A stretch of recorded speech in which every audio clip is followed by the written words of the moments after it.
Alors déjà, Monsieur Le Turc, j'ai eu vent que vous vous étiez entretenu avec Madame le maire de Verquins. Comment va-t-elle, Frédéric Le Turc? Bah écoutez, elle va bien. Elle a comme vous l'imaginez, déposé plainte et elle laisse à la justice et aux autorités en fait le soin de suivre le dossier. C'est jamais simple quand on est maire d'être confronté à des situations de cette nature. Malheureusement, ça arrive. Euh, et là, en l'occurrence, c'est une confrontation en fait sur la base d'une occupation, une tentative d'occupation en tout cas d'un terrain communal qui n'avait pas lieu d'être occupé par des gens du voyage. Voilà, donc alors justement, 3 personnes ont été interpellées, dont un mineur qui est mis en cause dans cette agression donc de Madame Sylvie Beauvais-Tassé.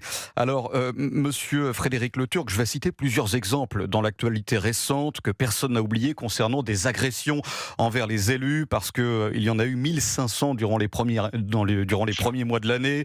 Un maire dans la Vienne qui a été agressé par 2 hommes cagoulés, c'était il y a 2 semaines. Le maire de Roubaix, dans le Nord, près de chez vous, Monsieur Le Turc, qui a été pourchassé par une voiture, c'était en mars dernier. Et puis Christophe Rivinc, même si c'est une toute autre ampleur, c'était le maire d'Alès, confronté au narcotrafic dans sa commune, qui a dû être mis sous protection, car on avait mis une voiture piégée près de chez lui. Les temps sont durs, Frédéric Le Turc, vis-à-vis des élus de proximité. Comment vous l'expliquez ? C'est difficile en fait à expliquer comme ça simplement parce que les faits que vous rapportez sont des faits différents dans Bien des sûr. Non, mais alors, différents, il y dans a des quand même, Monsieur territoires Le Turc, différents. il y a quand même un dénominateur commun, je me permets de vous interrompre, parce qu'il y a de plus en plus, on parle souvent d'ultra-violence, d'ensauvagement de la société, même si ça ne plaît pas à Laurent Nunez, mais il y a quand même une société de plus en plus violente, et vous êtes, vous, élu de proximité, parce que vous êtes vous-même maire d'Arras depuis plus de 15 ans, président de la communauté d'agglomération, conseiller régional, vous connaissez le terrain par cœur, vous êtes confronté à la population. Il y a quand même une violence qui, il y a 15 ans, quand vous avez été élu et que vous étiez jeune élu, Frédéric Le Turc, était moins présente. On ne peut pas le nier. Je partage pas obligatoirement la manière dont vous exposez les choses. C'est vrai que la société évolue. C'est vrai qu'on est en dialogue en fait et en confrontation avec la population. C'est pas toujours simple parce que la population, elle vit, je dirais, avec des médias et avec une relation en fait humaine qui est de plus en plus tendue, avec des rapports en fait de dialogue qui sont de plus en plus difficiles, qui ne sont absolument pas, je dirais, démontrés dans leur efficacité par les pouvoirs publics et d'une manière générale par ceux qui s'expriment, y compris par voie de presse, par voie de télévision. Donc forcément, ça se répercute aussi dans la manière dont les habitants dialoguent dans leur territoire, dans leur commune. Et malheureusement, on est parfois confronté, quand on est élu en charge et comme vous le dites, en première ligne, à des situations compliquées. On est plutôt entouré en fonction de la taille des communes par des services qui nous accompagnent, qui sont souvent eux aussi en première ligne, et il ne faut pas sous-estimer en fait le travail que font la police, la gendarmerie et d'autres forces. Mais je comprends en fait qu'on veuille absolument expliquer que la société est en hypertension. Elle est en tension, mais il ne faut pas non plus en fait généraliser. Alors personne ne dit ça, Frédéric Le Turc. Personne ne dit ça. Il y a des faits que vous rapportez, mais il y a aussi alors, en fait ces faits ne se sont jamais passés. Alors ces faits ne se sont jamais déroulés. Non, c'est pas ce que je dis, mais je dis simplement que ce sont des faits autour desquels, en fait, il ne faut pas raconter une histoire de société. La société, elle est complexe. Ce qui s'est passé, en fait, à Verquins est complètement lamentable, et j'apporte tout mon soutien à notre collègue, et elle le sait. Mais ce que je dis simplement, c'est qu'il ne faut pas non plus faire Bien sûr que je la soutiens, mais il ne faut pas tomber, je dirais, dans un commentaire un peu gratuit. Non, mais pas du tout. Simplement, nous, notre métier, monsieur Le Turc, c'est d'exposer des faits, c'est de les raconter. Alors effectivement, vous pouvez tout à fait prendre une distance par rapport à ces faits, les recontextualiser, vous le faites très très bien, mais nous, de notre côté, on ne fait que donner les faits et les élus répondent. Ophélie Roch, enseignante, souhaite vous interpeller. Bonjour, monsieur Le Turc, je suis un peu surprise de ce que j'entends, de ce que je vous entends dire, parce que je suis d'accord avec vous sur le fait que ce qui s'est passé est lamentable, mais j'ai pas honnêtement le sentiment là-dedans que les médias aient grand-chose à y faire à la violence qui est parfois qui est déchaînée parfois par des individus où je ne suis pas sûre que c'est parce qu'ils aient écouté tel ou tel média qu'il leur est venu à l'idée qu'ils puissent, si vous voulez, s'en prendre à une élue. Moi, par exemple, je travaille avec des jeunes collégiens vous êtes en banlieue parisienne, dans des établissements qui sont considérés comme REP+.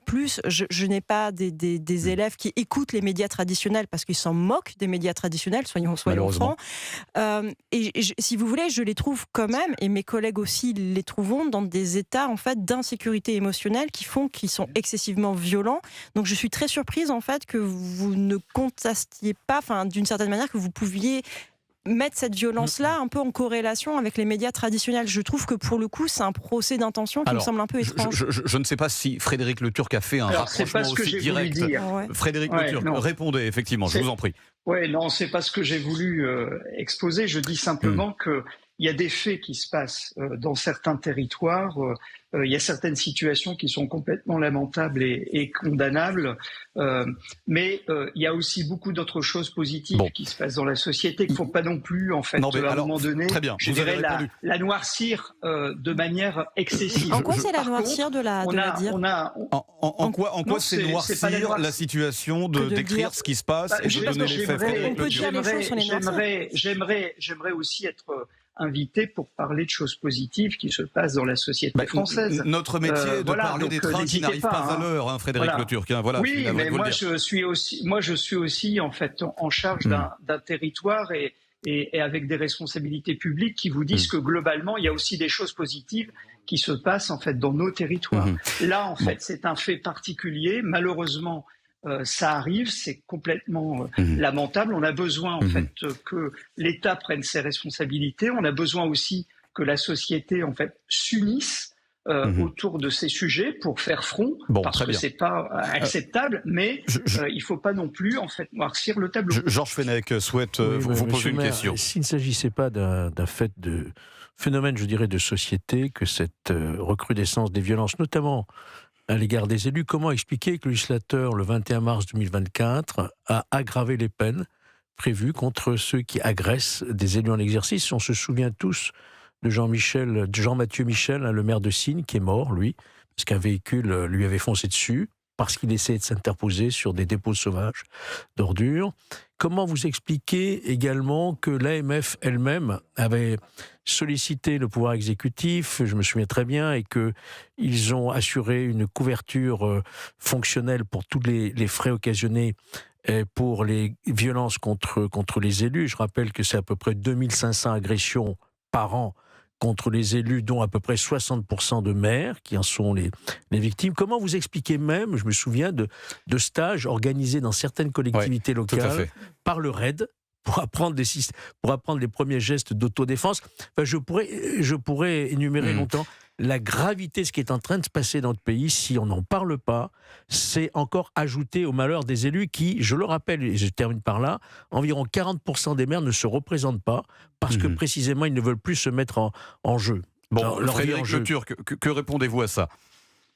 Vous avez totalement raison sur le fait en fait que nous sommes confrontés à des situations de plus en plus complexes. Et vous avez raison quand vous dites que l'association des maires, l'AMF, à laquelle j'appartiens et dans lequel je joue un rôle particulier, en fait, défend le fait que les élus soient protégés et en fait pris en compte devant les situations auxquelles ils sont confrontés. Mais ce que je pense, c'est que si on veut en fait essayer de faire front par rapport à ces questions-là, il faut que la société elle se mobilise effectivement, comme vous le dites, de manière collective, qu'il y ait en fait un travail qui se fasse, y compris dans les approches éducatives, qu'on replace aussi les parents en situation de responsabilité, qu'on essaye en fait de travailler conjointement pour essayer de retrouver des chemins de dialogue. C'est le dialogue, en fait, qui est important. Le dialogue, moi, on a compris. Je suis maire depuis 15 ans,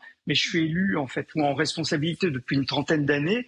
Des situations complexes, j'en ai connu avant d'être maire, question simple, y compris dans les Frédéric Le quartiers Turc. avec des situations très complexes. Question simple, vous êtes président de l'association des maires du département.